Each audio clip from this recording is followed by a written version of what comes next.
Imana irazura nanjye yaranzuye kururi neza y'Imana witekerezeho wumva abantu Yesu yagusumbishije akakurobanura mu yandi mahanga urasinziriye wabaye maso ibintu bigushyira mu moshya ko bihari ibintu bigushyira mu moshya ko bikwegereye mbese uri maso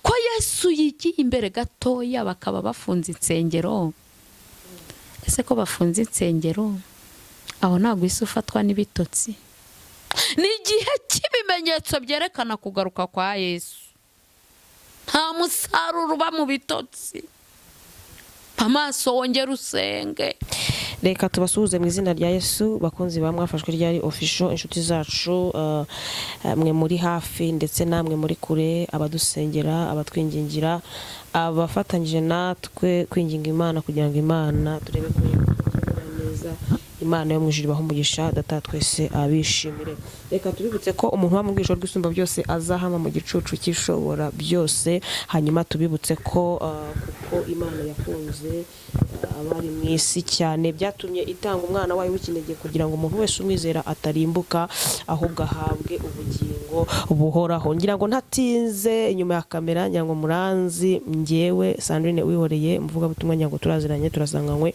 Imana ibahumugisha mbahaye ikaze mu izina rya Yesu ariko imbere ya kamera turi kumwe n'umubyeyi mwiza cyane ni umugisha ukomeye turagukunda turakwakiriye mu izina rya Yesu turi kumwe n'umubyeyi mwiza cyane ni umuvuga butumwa ni umukozi w'Imana ariko akunda cyane kwitwa umwana w'Imana kuruta kwitwa umukozi w'Imana ndabeshya ibyo ni ukuri Imana iguhumugisha turakwakiriye mu izina rya Yesu wisange ugubwe neza hari umuntu ukubonye bwa mbere uratangira wibwira abantu bagukurikiye nonaha ndabasuje mu izina rya Yesu ndi umubyeyi mfite abana 7 n'umutware umwe nshimye Imana amazina nitwa Mahoro Claudina ndi umukristo ndi umugenzi ujya mu ijuru Yesu aduhana umugisha twagiye tubona Imana iturengera mu mujyi wa Kigali tubona Imana idutambutse ibintu bikomeye cyane nshimiye Imana ko Imana yampaye abo bana 7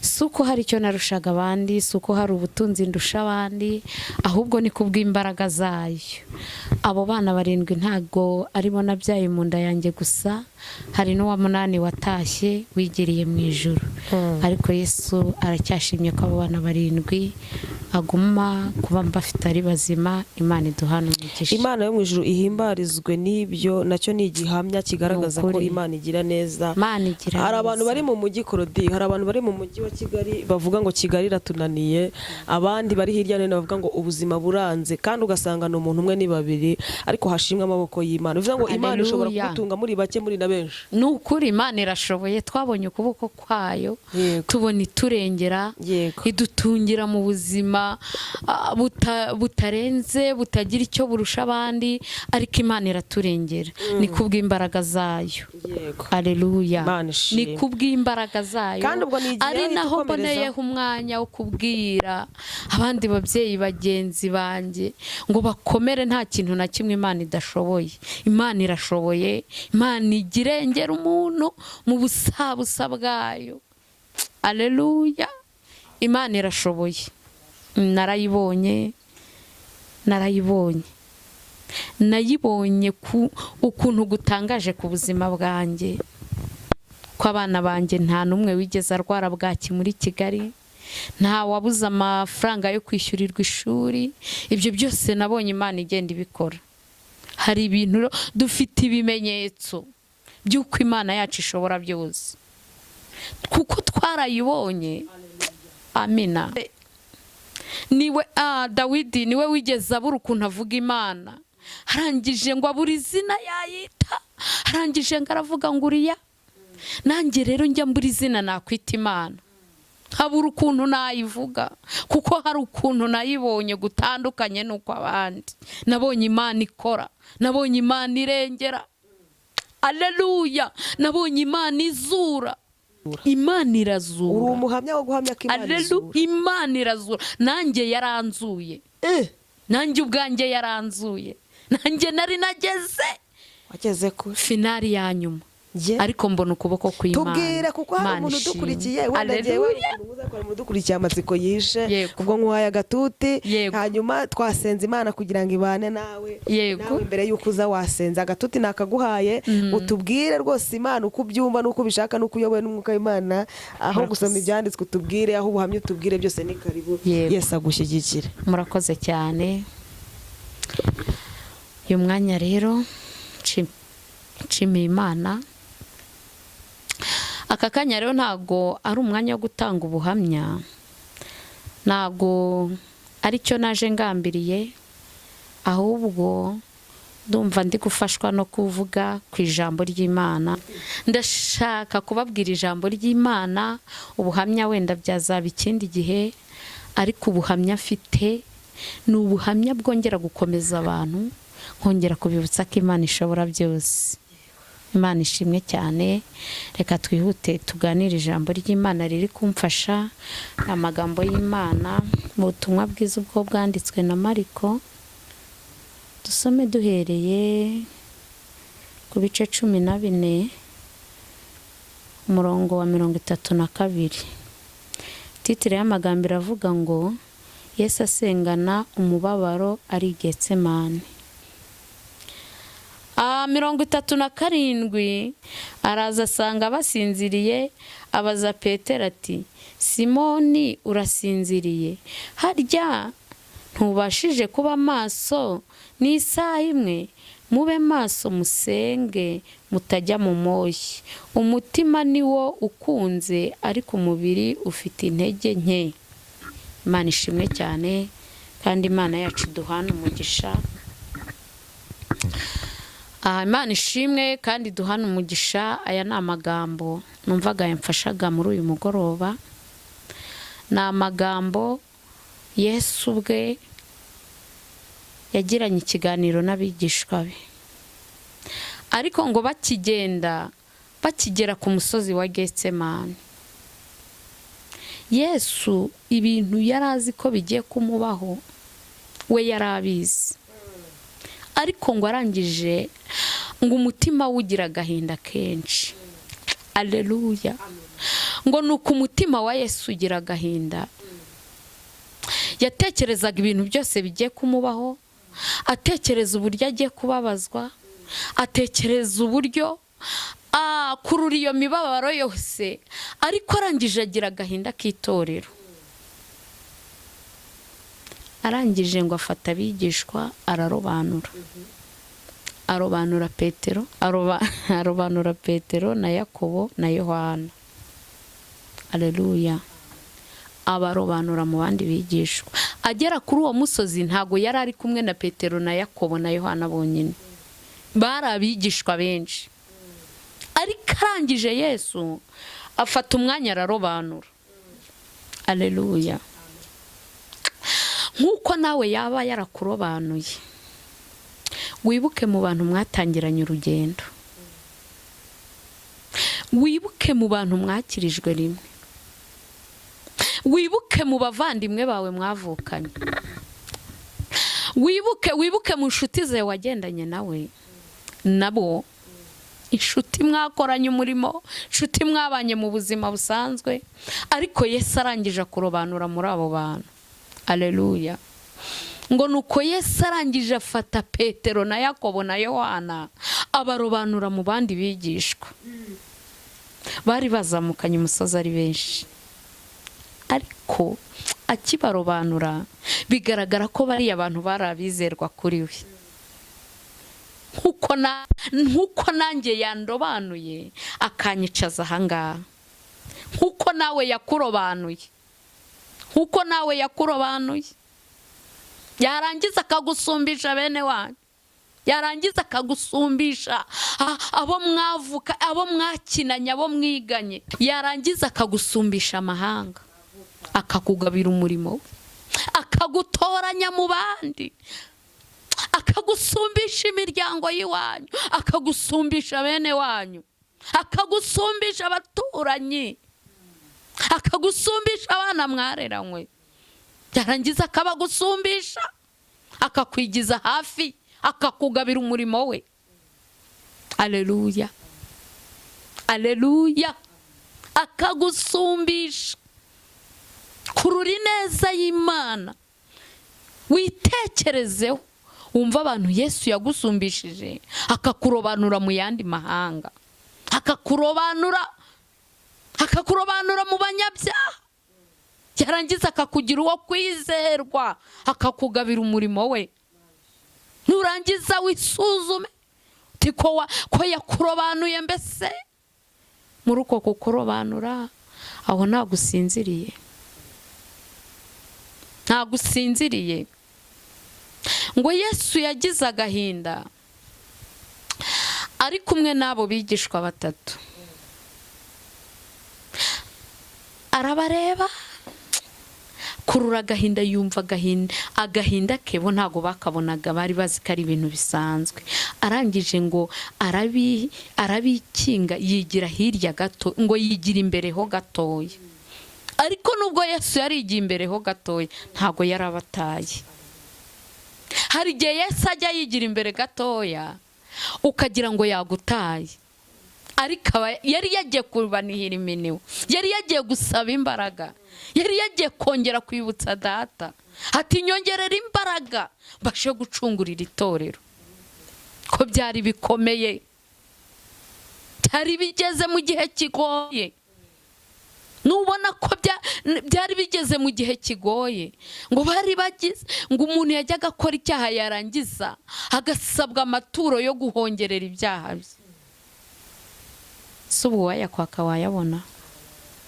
Wayakura he? Ubusa wagutuma inuma z'intungura wazibona? Ubusa wagutuma ngo ibitambo by'amafu,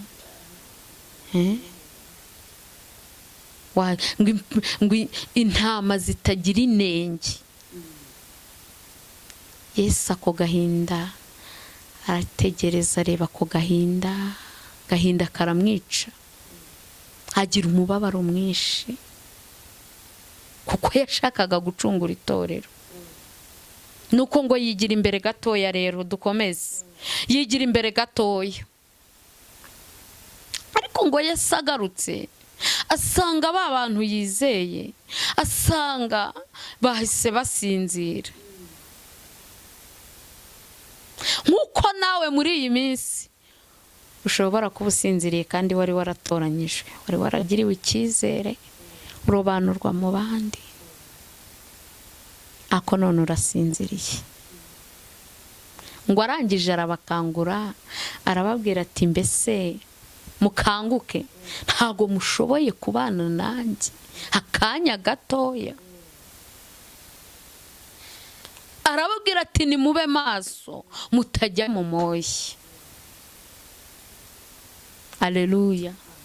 Arababwira ati nimube maso mutajya mu moshya.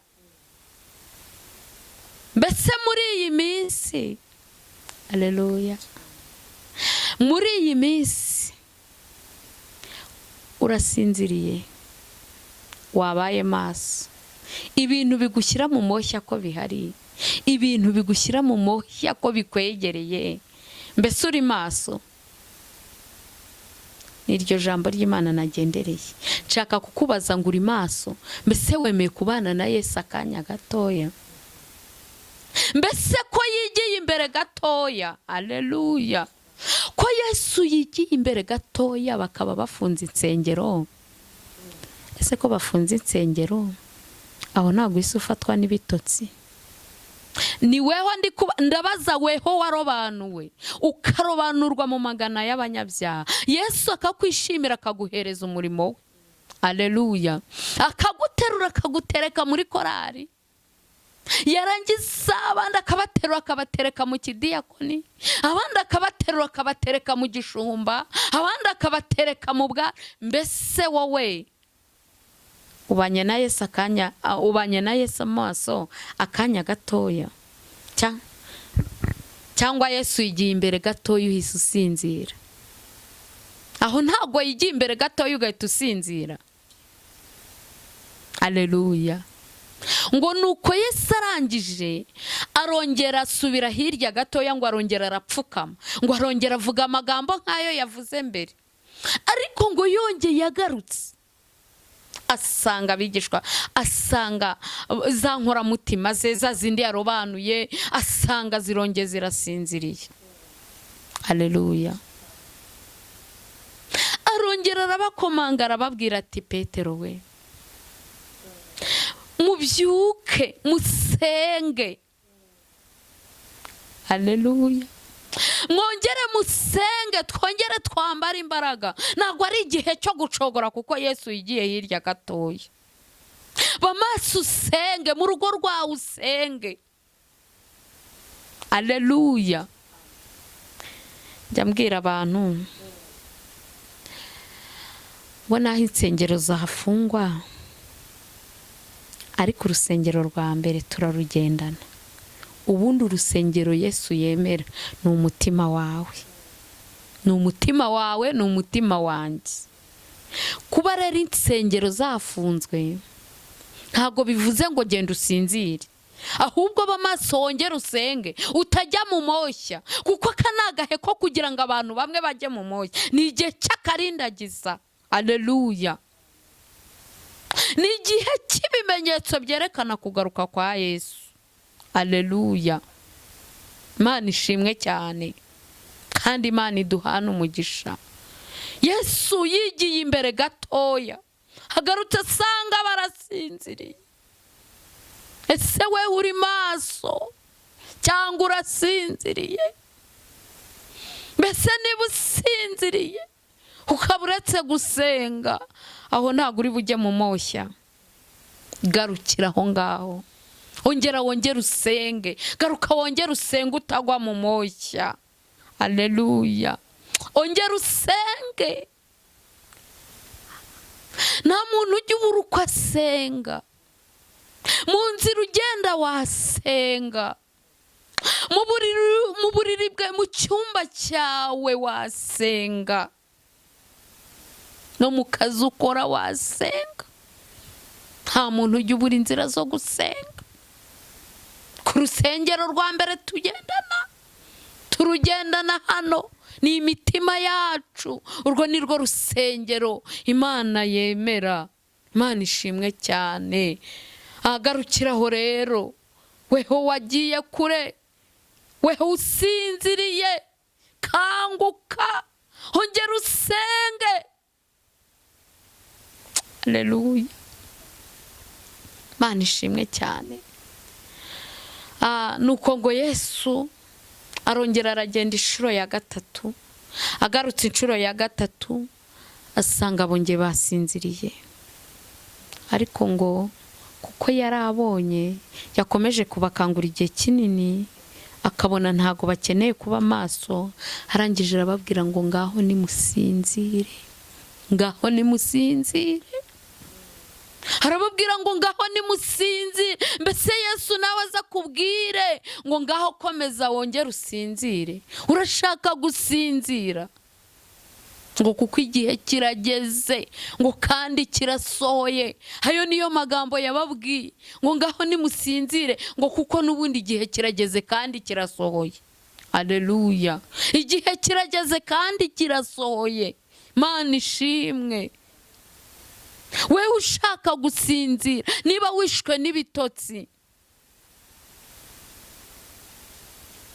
ngaho ngera usinzire. Hakongeye inama nakugira, bamaso usenge kugira ngo utagwa mu moshya, kuko nta gihe umunyabitotsi, ngo kuko inshuro ya kabiri agarutse bwo ngo yarababajije, ngo ariko kuko bari bafite ibitotsi byinshi, ngabona nta kintu babashije gusubiza, kuko bari bafite ibitotsi byinshi. Abonye nta kintu bashije gusubiza, abonye ntacyo kimaze mu murimo, abonye kubaza ati mbese iki gutya nawe uracyakiranuka, abona ntacyo babashije gusubiza. Arangije avuga ati ngaho nimusinzire kuko mwananiye.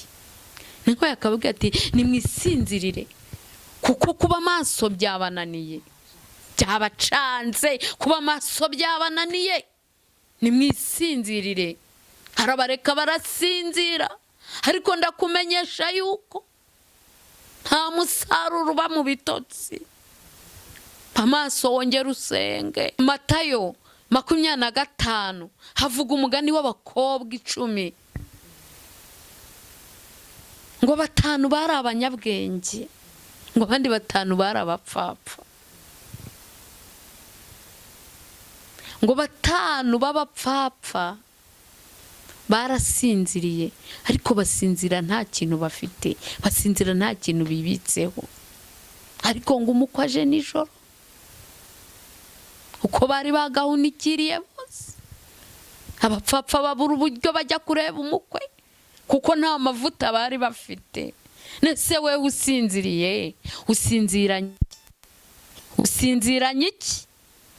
Ko Yesu asoje atubwira ngo igihe kirageze kandi kirasohoye.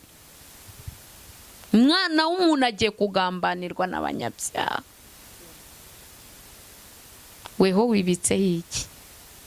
Wibitseho iki? Wibitseho iki? Muri iki gihe Yesu, muri iyi minsi Yesu yigiyeho imbere ho gatoya. Ariko nagira ngo nkutangarize, nubwo Yesu aba yigiye imbere ho gatoya, aleluya, nubwo Yesu aba yigiye imbere ho gatoya, ntago aba yaturetse, aba ari kumwe, aba arimo aducungira hafi, kuko yakomezaga gucunga Petero na Yakobo, nayo yabacungiraga hafi nubwo batamurebaga imbere yabo. Aleluya, ntago yaragiye kure yabo,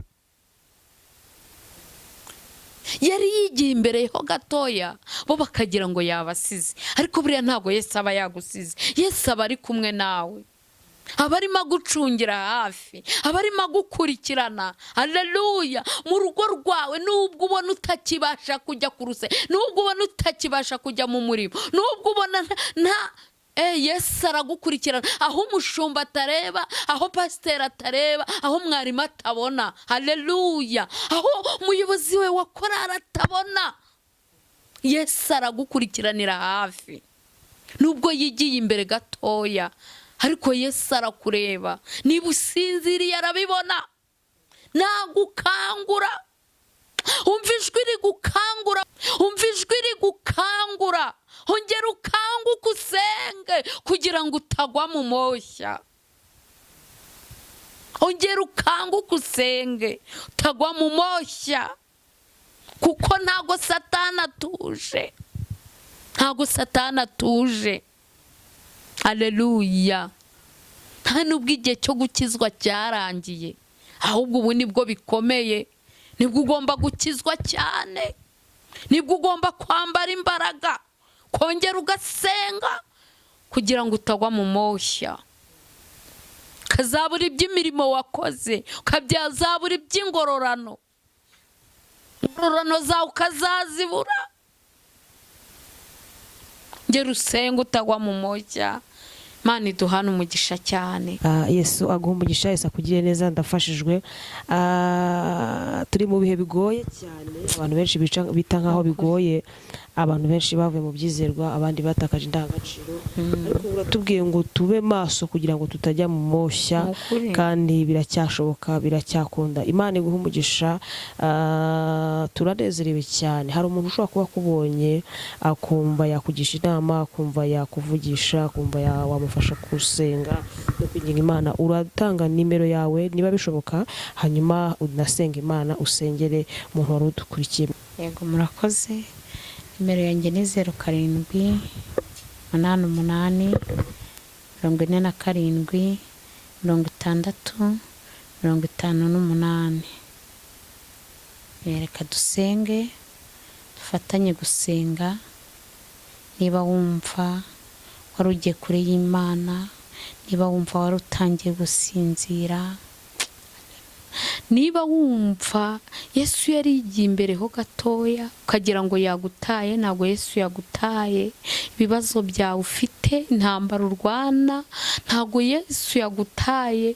Nubwo utarimo umubona, ngo iyo bashaka Imana aravuga ngo nyirebera mu kuboko kw'ibumoso nkayibura, ngo nayireba imbere nkayibura, nareba n'inyuma nkayibura, ngo ariko nzi yuko Imana ihari.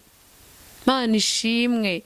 Nubwo rero ujya uyishaka ukayibura, ukagira ngo yagiye, nubwo ujya wumva ibintu bikuyobeye ukagira ngo Imana ntago ikikwibuka, ariko ndakubwiye ngo Yesu naho yakwigira imbere ho gatoya, ntago akuri kure. Yesu arimo aragukurikirana. Imana ishimwe cyane. Reka dusenge Imana rero. nsengera umuntu wese wumva yuko yaramaze gusinzira akajya mu bitotsi, wumva yashaka kongera gukanguka, reka dufatanye dusenga Imana. Mana, turagushimiye cyane, gushimiye kubw'ijambo ryawe ryiza uduhaye, gushimiye kuri Imana ifite imbaraga, kandi gushimiye kuri Imana ifite amaboko. Uri Imana ireba aho tutareba, kandi uri Imana yihagije, urakomeye, uri rubasha, uri ibyiringiro by'abakwizera. Dore hari abantu benshi basinziriye, hari abantu babonye wigiye imbere ho gatoya bagira ngo wabataye, ariko ndabasengeye cyane mwami wanjye. Hari abahisemo kubivamo bemera gusinzira, ariko Uwiteka Nyiringabo, ndakwinginze cyane kugira ngo wohereze imbaraga zawe ziva mu ijuru, mu izina rya Yesu Kristo. Wongere kubatumaho marayika wawe, yongere abakomanga bakangure, bongere bagaruke mu murimo bawe, bongere kwibuka ibyo bahamagariwe, mu izina rya Yesu Kristo. Ngo igihe kimwe Eliya yari ari mu rugendo, ngo yageze munsi y'igiti cy'umurotemu, ngo arangije araryama arasinzira,